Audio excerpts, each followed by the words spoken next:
lahat tayo may hangganan ng buhay. Kanya-kanyang oras nga lang.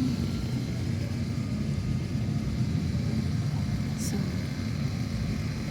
dapat sigurado ka na kung saan ka pupunta pag namatay ka yung espiritu mo, di ba?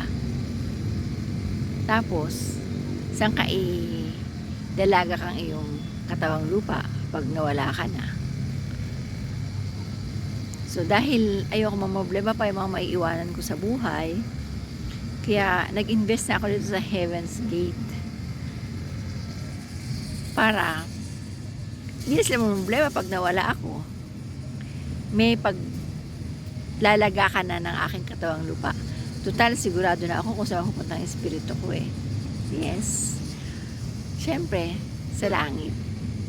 Pagkat sinabi ng Lord, believe and you shall be saved, you and your household. So, I believe na kahit mauna ako, the Lord is faithful na masisave din lahat ang family ko. At yung mga nauna sa akin, I know, I believe that the Lord has made a way para makasama niya ang mga mahal ko sa buhay. Sapagkat yun ang gusto ni Lord eh, ang makasama tayo forever niya. So,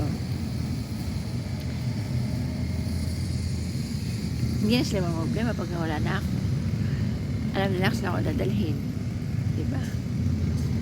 So, paghahanda ako naman ngayon yung pag yung normal na kamatayan nangyari sa akin, syempre, gusto ko yung ililibing ako. Gusto ko yung makakapagdagdag ng vitamina sa lupa yung yung juice ng katawan ko.